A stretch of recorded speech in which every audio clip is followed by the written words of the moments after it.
ಇದು ಬಹಳ relevant topic. ನೀವು ಬಹಳ ಖುಷಿ ಆಯಿತು ನೀವು ಇದನ್ನು ಕೇಳಿದ್ದು. ನಮಗೆ ಗರ್ಭಕಂಠದ ಕ್ಯಾನ್ಸರ್ ಒಂದು ಮಹಿಳೆಯರಲ್ಲಿ ಮಾರಣಾಂತಿಕವಾಗಿರುವಂಥ ಕ್ಯಾನ್ಸರ್ಗಳಲ್ಲಿ ಮೊದಲನೇ ಸ್ಥಾನದಲ್ಲಿ ನಿಂತ್ಕೊಳ್ಳುತ್ತೆ.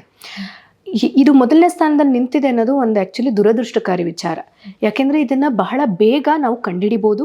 ಬೇಗ ಕಂಡುಹಿಡಿದಾಗ ಅದಕ್ಕೆ ತಕ್ಕಂಥ ಬಹಳ ಉಪಾಯಗಳಿವೆ, ಬಹಳ ಟ್ರೀಟ್ಮೆಂಟ್ಸ್ ಅವೈಲಬಲ್ ಇದೆ. ಇದು ಸಿಕ್ತಿಲ್ವಲ್ಲ ನಮ್ಮ ಎಷ್ಟೊಂದು ಜನ ಮಹಿಳೆಯರಿಗೆ ಅನ್ನೋದು ಒಂದು ಯೋಚನೆ ಮಾಡಬೇಕಾಗಿರುವಂಥ ವಿಚಾರ. ಸೊ ಈ ಗರ್ಭಕಂಠದ ಕ್ಯಾನ್ಸರ್ ಹೇಗೆ ಬರುತ್ತೆ ಅಂತಂದರೆ ಅದು ಬರೋಂಥ ಮೊದಲನೇ ಕಾರಣ ಬಂದು ಒಂದು ವೈರಾಣು. ಅದಕ್ಕೆ ಹ್ಯೂಮನ್ ಪ್ಯಾಪಿಲೋಮಾ ವೈರಸ್ HPV ಅಂತ ಕರೀತಾರೆ. ಈ ವೈರಾಣು ಆ ಮಹಿಳೆಯ ದೇಹಕ್ಕೆ ಹೇಗೆ ಹೋಗಬೇಕು? ಗರ್ಭಕಂಠ ಅನ್ನೋದು ಒಳಗಿರುತ್ತೆ, ಹೊರಗೆಲ್ಲೂ ಕಾಣಿಸ್ಕೊಳ್ಳೋದಿಲ್ಲ, ಚರ್ಮದ ಥರ ಅಲ್ಲ ಅದು. ಸೊ ಒಳಗೆ ಹೋಗಬೇಕು ಅಂತಂದರೆ ಬಹಳ ಸಮಯದಲ್ಲಿ ಅದು ಒಂದು ಗಂಡು ಹೆಣ್ಣು ಸಂಭೋಗ ನಡೆಸೋ ಟೈಮ್ನಲ್ಲಿ ಯೂಶಲಿ ಒಳಗೆ ಬರುತ್ತೆ. ಇದು ಎಲ್ಲ ಮಹಿಳೆಯರ ಒಳಗೂ ಕೂಡ ಈ ವೈರಾಣು ಸೇರಿಕೊಳ್ಳುತ್ತೆ. ಆದರೆ ಎಲ್ಲ ಮಹಿಳೆಯರಿಗೂ ಈ ವೈರಾಣುವಿಂದ ಕ್ಯಾನ್ಸರ್ ಆಗಬೇಕು ಅನ್ನೋದಿಲ್ಲ. ಅವರವರ ದೇಹ ಪ್ರಕೃತಿಗೆ ತಕ್ಕನಾಗಿ, ಅವರ ಇಮ್ಯುನಿಟಿ ಏನು ರೋಗ ನಿರೋಧಕ ಶಕ್ತಿಗೆ ತಕ್ಕನಾಗಿ ಒಮ್ಮೊಮ್ಮೆ ಏನಾಗುತ್ತೆ, ಈ ವೈರಾಣು ಅಲ್ಲಿ ಹೋಗಿ ಕೂತ್ಕೊಂಡ್ಮೇಲೆ ಅಲ್ಲಿ ಕೂತ್ಕೊಳ್ಳೋ ಸೆಲ್ಸನ್ನು ಜಾಸ್ತಿ ಅದು ಸ್ಟಿಮ್ಯುಲೇಟ್ ಮಾಡುತ್ತೆ. ಅದು ಒಂದು 2 ಆಗುತ್ತೆ, 2 4 ಆಗುತ್ತೆ, 4 8 ಆಗುತ್ತೆ, 8 16 ಇದೇ ರೀತಿಯೇ ಎಲ್ಲ ದೇಹದ ಎಲ್ಲ ಭಾಗದಲ್ಲೂ ಕ್ಯಾನ್ಸರ್ ಬೆಳೆಯೋದು. ಇದು ಅಷ್ಟು ದೊಡ್ಡದು ಮಾಡ್ತಾ ಮಾಡ್ತಾ ಆ ಜಾಗದ ಕ್ಯಾನ್ಸರ್ ಆಗಿ ತಿರುಗುತ್ತೆ. ಬಟ್ ಈ ವೈರಾಣು ಒಳಗೆ ಬಂದು ಕ್ಯಾನ್ಸರ್ ಅಷ್ಟು ದೊಡ್ಡ ರೋಗಕ್ಕೆ ಹೋಗೋ ಅಷ್ಟೊತ್ತಿಗೆ ಏನಿಲ್ಲ ಅಂದರೂ ನಮಗೆ 15ರಿಂದ 20 ವರ್ಷ ಸಮಯ ಇದೆ. ಇದು ಅಷ್ಟು ಸ್ಲೋ ಗ್ರೋಯಿಂಗ್.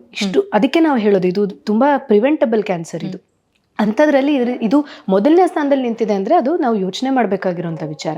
ಸೊ ಇಷ್ಟು ದೊಡ್ಡ ರೋಗವಾಗಿ ಬದಲಾದಾಗ ಅದು ನಮಗೆ ಮಹಿಳೆಯರಲ್ಲಿ ಬಿಳಿಮುಟ್ಟು ಅಂತ ಆಗುತ್ತೆ. ಪದೇ ಪದೇ ಬಿಳಿಮುಟ್ಟಾಗೋದು, ಎಷ್ಟೇ ಅದಕ್ಕೆ ನಾವು ಟ್ರೀಟ್ಮೆಂಟ್ ಕೊಟ್ಟರು ಅದು ಸರಿ ಹೋಗದೆ ಇರೋದು, ಇಲ್ಲ ಗಂಡು ಹೆಣ್ಣು ಸಂಭೋಗ ನಡೆಸಿದಾಗ ಬ್ಲೀಡಿಂಗ್ ಅಥವಾ ರಕ್ತಸ್ರಾವ ಆಗೋದು, ಇಲ್ಲ ಅದು ತುಂಬ ಬೆಳ್ಕೊಂಡ್ಬಿಡ್ತು ಅಂದರೆ ಮುಂದೆ ಮೂತ್ರಪಿಂಡಕ್ಕೆ ಅಂದರೆ ಮೂತ್ರಕೋಶಕ್ಕೆ ಯೂರಿನ್ ಬ್ಯಾಗ್ ಅಂತ ಏನು ಹೇಳ್ತೀವಲ್ಲ ಅದಕ್ಕೆ, ಮತ್ತೆ ಹಿಂದೆ ಮೋಷನ್ ಬ್ಯಾಗ್, ಇವೆರಡಕ್ಕೂ ಕೂಡ ತೊಂದರೆ ಆಗೋದು, ಮತ್ತೆ ರಕ್ತಸ್ರಾವದಿಂದ ಅವಳಿಗೆ ಅನೀಮಿಯಾ, ರಕ್ತದ ಕೊರತೆ ಆಗೋದು, ಇವೆಲ್ಲ ಕೆಲವು ಲಕ್ಷಣಗಳಾಗ್ತಾ ಹೋಗುತ್ತೆ.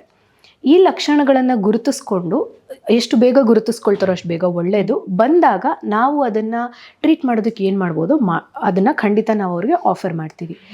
ಆದರೆ ಇದನ್ನು ತಡೆಗಟ್ಟೋ ವಿಧಾನ ಹೇಗೆ ಅಂತ ಕೇಳಿದ್ರೆ ಇದಕ್ಕೆ ಬಹುತೇಕವಾಗಿ 2 ವಿಚಾರಗಳಿವೆ ಇದರಲ್ಲಿ.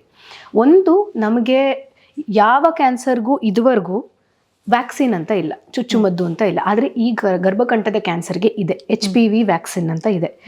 ಇದು ಮೊದಲನೇದಾಗಿ ಒಂದು ಗಂಡು ಹೆಣ್ಣು ಸಂಭೋಗ ನಡೆಸೋ ಮುಂಚೆ ತಗೊಂಡ್ರೆ ಅತ್ಯಂತ ಪರಿಣಾಮಕಾರಿ. ಆಮೇಲೆ ಕೂಡ ತಕ್ಕೊಳ್ಬೋದು.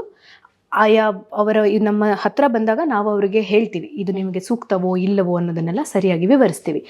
ಆದರೆ ಒಂದು 9 ವರ್ಷದಿಂದ 16 ವರ್ಷದ ಗಂಡು ಮತ್ತು ಹೆಣ್ಣು ಮಕ್ಕಳು ಏನಿರ್ತಾರೆ ಅವರೆಲ್ಲರೂ ಕೂಡ ಈ ಒಂದು ಚುಚ್ಚುಮದ್ದನ್ನ ತಗೊಳ್ಬೋದು. ಈಗ ಸರ್ಕಾರದ ಮೂಲಕ ಕೂಡ ಕೇಂದ್ರ ಸರ್ಕಾರ ಕೂಡ ಇದನ್ನ ನಮ್ಮ ಇಮ್ಯುನೈಸೇಷನ್ ಶೆಡ್ಯೂಲ್ನಲ್ಲಿ ಸೇರಿಸಬೇಕು ಅನ್ನೋ ಪ್ರಸ್ತಾವ ಇದೆ. ಆದಷ್ಟು ಬೇಗ ಅದು ಆದರೆ ಬಹಳ ಬಹಳ ಉಪಯುಕ್ತವಾದದ್ದು.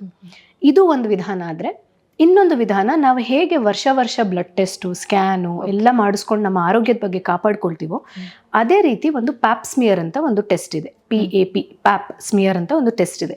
ಇದು ನಾವು ಗರ್ಭಕಂಠದಿಂದ ತೆಗೆಯುವಂಥ ಒಂದು ಸ್ಯಾಂಪಲ್.